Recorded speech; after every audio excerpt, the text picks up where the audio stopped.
बिस्मिल्लाहिर्रहमानिर्रहीम। अस्सलाम वालेकुम। प्यारे बच्चों, कैसे हैं आप? ठीक है।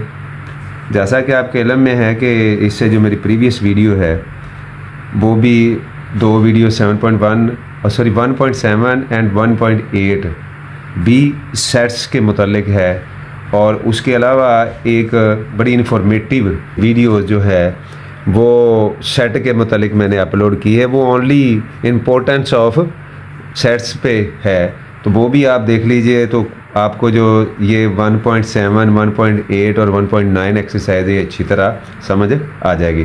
तो आज की वीडियो में बेटा हम ये हमारी 7th क्लास के मैथ की एक्सरसाइज नंबर 1.9 है, और ये भी सेट्स के मुतल्लिक ही है। तो find the union of following sets. अब हमें सेट्स दिए गए हैं, उनका हमने यूनियन फाइंड करना है। तो यूनियन फाइंड करने के मतलब मैंने बेटा आपको बताया था कि यूनियन में all the element of two sets जो है ना वो वन सेट में कंबाइन कर दिए जाते हैं। लेकिन एक बात का ख्याल रखा जाता है कि जो कॉमन एलिमेंट होते हैं बोथ सेट्स में वो ओनली वंस टाइम लिखे जाते हैं, टू टाइम नहीं लिखे जाते, ओनली वन टाइम लिखे जाते हैं। ये हम आप देख रहे हो कि हमारा क्वेश्चन नंबर 1 का पार्ट नंबर 1 है set A and set B.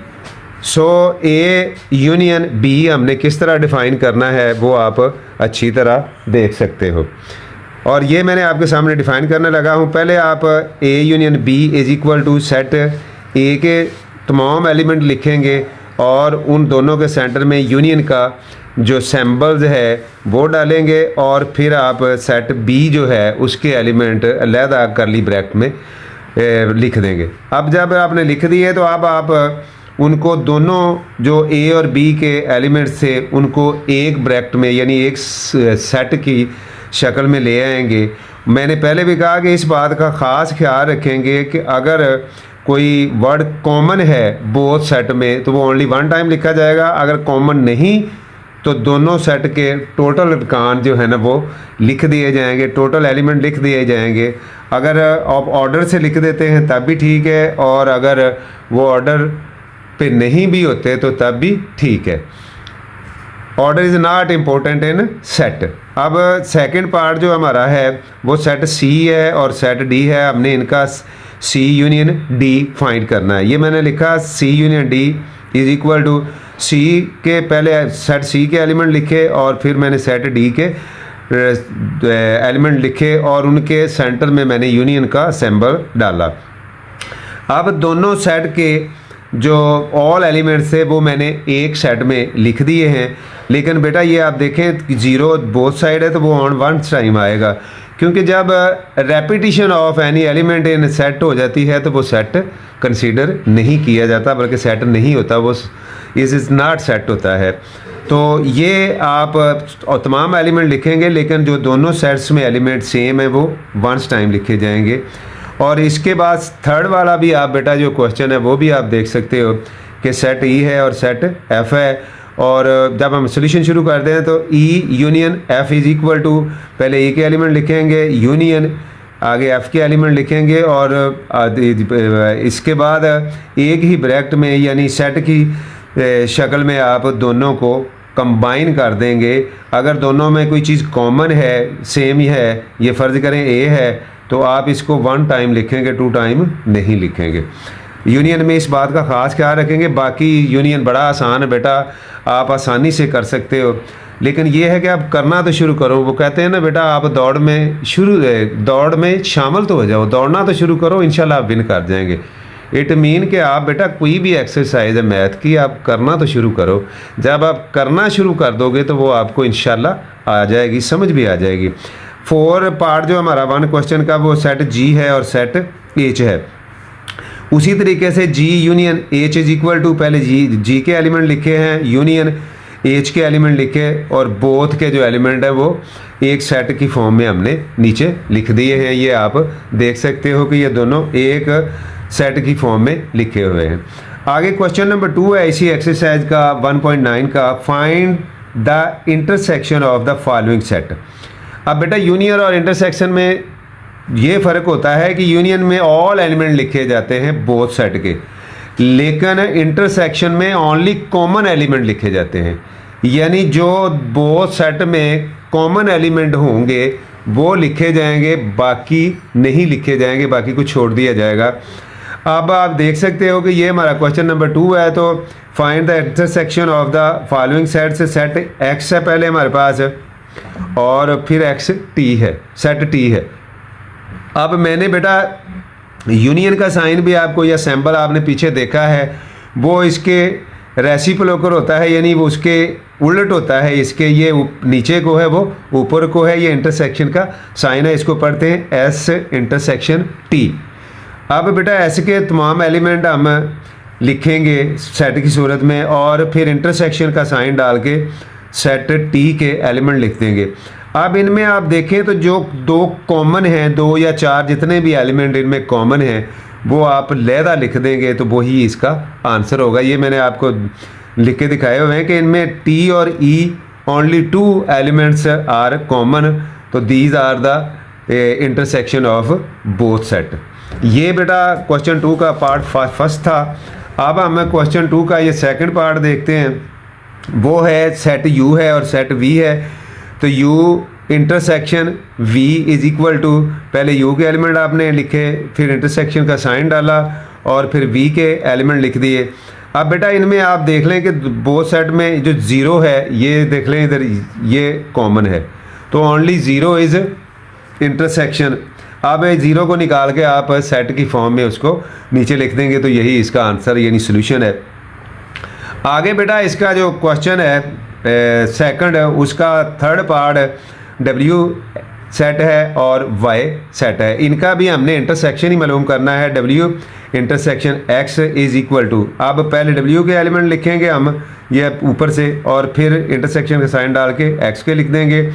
और इनमें से जो चीज़ कॉमन है, जो एलिमेंट्स कॉमन है या मेंबर कॉमन है, उसको हम निकाल लेंगे और सेट की फॉर्म में लिख देंगे, तो वो उसका आंसर है। ये जो है ये W intersection X is equal to, ये ओनली सिंगुलटन सेट है, यानी एक ही एलिमेंट इनका कॉमन है। बाद दफ़ा बेटा ये एम्प्टी सेट भी आता है, बाद दफ़ा कॉमन होता ही कौन, यानी इंटरसेक्शन एम्प्टी सेट भी आ सकता है। अब बेटा इसके आगे सेकंड क्वेश्चन का फोर्थ पार्ट जो है सेट वाई और सेट जी है। वाई इंटरसेक्शन जी, ये मैंने आपके सामने लिखा है। अब पहले वाई के एलिमेंट्स लिखेंगे और इंटरसेक्शन जी के एलिमेंट लिखेंगे, और फिर इनमें से जो कॉमन है, जो बोथ साइड यानी दोनों में है, वो हमने निकाल लिए हैं, वो सेट की फॉर्म में लिख दिए हैं, और ये वाई इंटरसेक्शन जी है। क्वेश्चन नंबर 3 बेटा जो है, if n is equal to इतना and w is equal to इतना, that find n union w are and n intersection w। अब दो क्वेश्चन है बेटे, पहले हमने n का w के साथ यूनियन फाइंड करना है और फिर n का w के साथ इंटरसेक्शन फाइंड करना है। ये मैं आपके सामने फाइंड करता हूँ। So first n union w, पहले हमने n के एलिमेंट तहरीर किए, लिखे, उसके सेंटर में सिंबल डाली यूनियन की, और फिर हमने w के लिख दिए हैं। अब जब w के लिख दिए हैं तो बेटा इसका पहले यूनियन है, क्या फाइंड करना है, यूनियन बोथ में जो एलिमेंट्स हैं, ऑल एलिमेंट्स वो हम लिख देंगे, लेकिन दो बोथ में कॉमन होंगे वो वन टाइम लिखे जाएंगे। अब बेटा जो इसका जो सेकंड पार्ट आप समझ लें कि n इंटरसेक्शन w है, तो पहले हम n के एलिमेंट्स या मेंबर लिखेंगे सेट की फॉर्म में, और इंटरसेक्शन w के लिखेंगे, और फिर उनमें से जो कॉमन हैं, जो बोथ साइड हैं, वो हम निकाल के लिख देंगे, तो ये इसका इंटरसेक्शन है n इंटरसेक्शन w। और इसके आगे बेटा इसका जो क्वेश्चन नंबर 3 का क्वेश्चन नंबर 4 है, वो क्वेश्चन नंबर 4 में बेटा आप देख सकते हो कि ये आपके सामने है क्वेश्चन नंबर 4।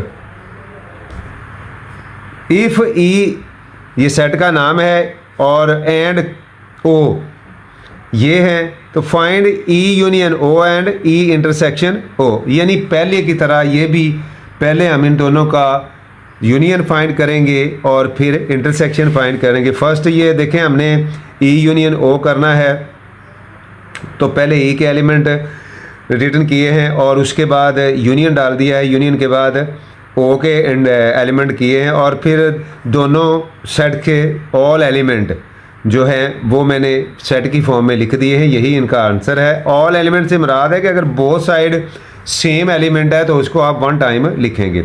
अब सेकंड पार्ट इसी सवाल का जो है ई इंटरसेक्शन ओ है, तो अब हमने पहले ई के एलिमेंट लिखे, सेट ई के एलिमेंट लिखे, फिर इंटरसेक्शन डाल के सेट ओ के एलिमेंट लिखे। और बेटा इनमें आप देख सकते हो कि बोथ साइड कोई भी एलिमेंट जो है ना वो कॉमन नहीं है, तो लिहाजा ये जो ई इंटरसेक्शन ओ आएगा वो एम्प्टी सेट आएगा। एम्प्टी सेट दो तरह आप लिख सकते हैं, इस करली ब्रैकेट को खाली छोड़ के एम्प्टी छोड़ के भी लिख सकते हैं, और ये पाई बी एम्प्टी सेट का साइन है। आगे है इफ़, क्वेश्चन नंबर 5 है, if P set of prime number and C set of composite number, then find the P union B and P intersection C। अब बेटा उन्होंने नंबर नहीं दिए हुए, आप नंबर चाहो तो खुद मैंने आपके सामने ये लिख लिए हैं ताकि आपको समझ आ जाए। पहले क्या है, प्राइम नंबर है। अब प्राइम नंबर आप अपनी चॉइस के मुताबिक जितने मर्ज़ी लिख लें, वो मैंने लिख दिए हैं। ये इनफिनाइट हैं या अनलिमिटेड हैं, और इसी तरह आगे जो हैं वो कंपोजिट मैंने नंबर लिखे हैं वो भी इनफिनाइट है। अब बेटा ये इसका जो जब हम यूनियन फाइंड करेंगे तो पहले हम पी के एलिमेंट लिखेंगे और यूनियन डाल के फिर सी के एलिमेंट लिखेंगे और फिर बोथ को कंबाइन कर देंगे, तो ये इसका यूनियन जो है ना वो फाइंड हो जाएगा। ये आपके सामने मैंने किया हुआ है। सेकंड पार्ट पे पी इंटरसेक्शन सी है, तो पहले पी के एलिमेंट लिखेंगे, इंटरसेक्शन सी लिखेंगे। पी मीन प्राइम नंबर है और सी मीन कंपोजिट नंबर है, वो मैंने कुछ लिखे हैं। और यहाँ बेटा आप देख लो कि जो कंपोजिट नंबर है, प्राइम नंबर है और कंपोजिट नंबर, वो एम्प्टी सेट आएगा। या तो कोई भी नंबर है वो कंपोजिट नंबर होता है या फिर प्राइम नंबर होता है, दोनों सूरतें उस किसी भी नंबर की नहीं हो सकती। इसका क्वेश्चन नंबर बेटा आगे हमारे पास है 6। अब हम क्वेश्चन नंबर 6 को जब देखते हैं तो क्वेश्चन नंबर 6 में if u is equal to इतना, x इज इक्वल टू इतना, y इज इतना, z इज इतना, देन फाइंड x। इसको कंप्लीमेंट पढ़ते हैं। अब complement y complement, z complement और u कंप्लीमेंट। अब बेटा कंप्लीमेंट मैं आपको यहाँ बताता चलूँ मुख्तसर सा कि कंप्लीमेंट जब भी मालूम करना है वो यू से किया जाता है, यूनिवर्सल सेट से किया जाता है। वो गिवन होता है या आपको अंडरस्टूड होता है। दोनों सूरतों में आप उसके जितने, अगर तो गिवन है तो उतने एलिमेंट्स लिखेंगे, अगर नहीं तो फिर आप अपनी चॉइस के मुताबिक उसके एलिमेंट लिख सकते हो। और एक्स कंप्लीमेंट्स से मुराद ये होगा कि ऐसे अरकान जो यू के एलिमेंट हों मगर एक्स के ना हो, यानी वो इनका आंसर आएगा। ऐसे एलिमेंट जो यू के एलिमेंट होंगे मगर एक्स में नहीं होंगे, वो इसका आंसर आएगा। किसी भी नंबर का, किसी भी सेट का जब आप कंप्लीमेंट मालूम करते हैं तो वो यू से माइनस किया जाता है। अब एक्स कंप्लीमेंट से मुराद है कि यू माइनस एक्स। यू के हमारे पास ये एलिमेंट है और एक्स के हमारे पास ये हैं, लेकिन ये बेटा आप ज़हन में रखें कि u माइनस एक्स से मुराद ये माइनस है। मैंने माइनस का साइन डाला दो बिटवीन टू सेट। अब बेटा हमने वो एलिमेंट देखने हैं जो u के हैं मगर x के नहीं हैं, तो वो हमारे पास ये जो है ना ऑड नंबर वो हैं, क्योंकि जो x है वो बेटा ये नंबर जो है ना 1 2 4 5 7 8 9 है। अब देखें, अब x का जो 0 है, x में अगर कोई है और u में नहीं तो उससे नहीं हमने देखना, हमने सिर्फ u को देखना है। u में 1 है लेकिन इसमें नहीं, हमने 1 लगा दिया। u में 2 है, इसमें नहीं, हमने 2 लगा दिया। इसमें 3 है और इसमें भी 3 है, 3 मैंने नहीं लगाया। अब 4 इसमें है, उसमें नहीं लगा दिया। अब इसमें 5 है जो इसमें नहीं, वो मैंने लगा दिया। 7 इसमें अंडरस्टूड है, इसमें नहीं है, वो लगा दिया। 8 इसमें अंडरस्टूड है, वो इधर नहीं है, मैंने लगा दिया। और 10 तक है तो 10 इधर नहीं, तो मैंने 10 लगा दिया। ऐसे एलिमेंट होंगे जो यू के एलिमेंट हों लेकिन वो एक्स के ना हों, तो वो उसका एक्स कम्प्लीमेंट होगा। आगे बेटा है वाई कम्प्लीमेंट भी हम इसी तरह ही मालूम करेंगे। Y complement mean U minus Y, यानी universal set minus Y set. अब यू के एलिमेंट वही हैं जो एक दफ़ा उन्होंने ऊपर दे दिए हैं, वो सब को के लिए वही हैं। और वाई के आप देख सकते हो कि ये हैं। अब देखें बेटा ये 1 2 3 4 10 तक ये सारी नंबर जो नेचुरल नंबर हैं इसमें हैं, लेकिन वाई में ओनली 0 4 और 8 है। अब इसका मतलब है कि इसमें से ये हम 4 जो है ये वाला ये नहीं लिखेंगे, और 8 अंडरस्टूड जो है वो यहाँ है, इधर है, वो नहीं लिखेंगे। बाकी के नंबर हम 10 तक सारे के सारे इसके लिख देंगे, तो ये होगा वाई कम्प्लीमेंट। आगे बेटा हमारे पास है जी कम्प्लीमेंट। अब जी कम्प्लीमेंट से मुराद है कि यू माइनस जी। अब ऐसे अरकान होंगे जो यू के हों मगर जी के ना हो, तो आप देख लें कि 0 इधर नहीं है, उससे कोई फ़र्क नहीं पड़ता, लेकिन 1 इधर नहीं है, वो हमने लिख दिया। अब 2 इधर है, 2 इधर नहीं लिखेंगे। 3 इधर है लेकिन इधर नहीं है, तो हमने 3 लिख दिया। 5 अंडरस्टूड है इधर, वो इधर है लेकिन इधर नहीं। इधर 6 है और इधर भी 6 है अंडरस्टूड, वो हमने नहीं लिखा। 7 इधर नहीं है, वो 7 लिख दिया। 9 इधर है और इधर नहीं, वो लिख दिया। और 10 बोथ साइड है, वो हमने नहीं लिखा। तो ये जी कम्प्लीमेंट है। अब बेटा इसके बाद है यू कम्प्लीमेंट। अब आप कहेंगे कि यू कम्प्लीमेंट कैसे? बेटा अब यू कम्प्लीमेंट से मुराद ये है कि अगर आपके पास 1 है या कोई भी नंबर है 2 है, आप 2 से 2 जब माइनस कर देंगे तो क्या आ जाएगा? 0 आ जाएगा। क्या आ जाएगा? 0 आ जाएगा। अब हमने u से u का कम्प्लीमेंट मालूम करना है। अब बेटा u minus U complement is equal to u minus U is empty set. क्या है? एम्प्टी सेट है। Because -3 minus 3 is equal to 0, -4 minus 4 is equal to 0। जैसा मैंने आपको ये ऊपर एग्जांपल में बताया है कि किसी नंबर को किसी दूसरे नंबर, उसी नंबर को फिर सेम नंबर को, मिसाल के तौर पर यहाँ 7 है तो बाकी हम 7 को 7 से माइनस कर देंगे तो 0 ही रहना ना। 0 यहाँ एम्प्टी सेट है, 0 एलिमेंट नहीं है, यानी नथिंग है यहाँ। तो लिहाजा बेटा u minus U is empty set, u complement empty set. आगे बेटा हमारे पास क्वेश्चन नंबर 7 है। If x is equal to इतना, y इज इक्वल टू इतना and z is equal to इतना, then find x minus y। ये slash जो पड़ा हुआ है ये इसका मतलब माइनस होता है। y minus z, x minus z और z माइनस y। अब x माइनस g या y माइनस z से मुराद ऐसे अरकान होंगे या ऐसे एलिमेंट होंगे जो x के एलिमेंट हों लेकिन y के ना हों, y के हों लेकिन z के ना हों, x के हों लेकिन z के ना हों और z के हों लेकिन y के ना हों।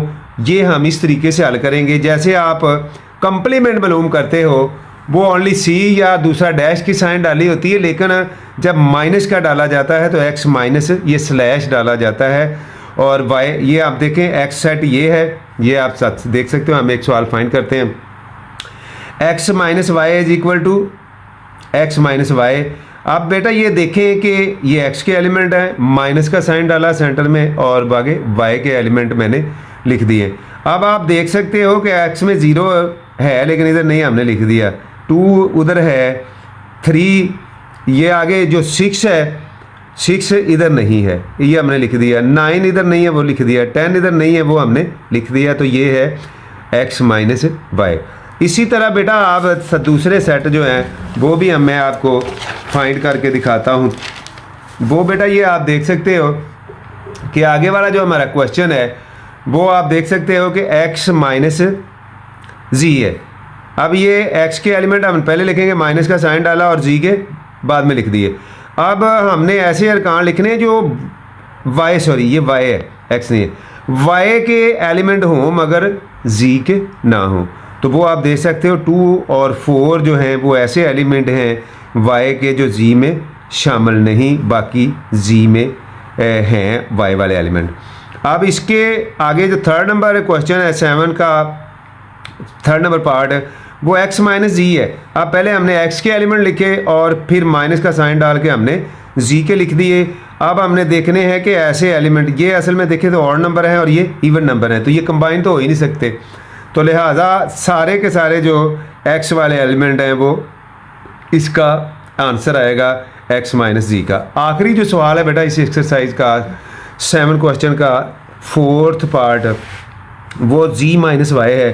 पहले आप g के एलिमेंट लिखेंगे माइनस वाई के लिखेंगे, तो आप देखें कि g में ओनली 1 एलिमेंट ऐसा है जो y में नहीं, तो वो हम लिख देंगे। हालांकि ये आप देख सकते हैं कि 4y वाला g में नहीं, लेकिन हमने इसको कुछ नहीं कहना, ओनली पहले सेट यानी जो पहला सेट आपने लिखा है उसका जो एलिमेंट दूसरे सेट में शामिल नहीं वो उसका आंसर होगा।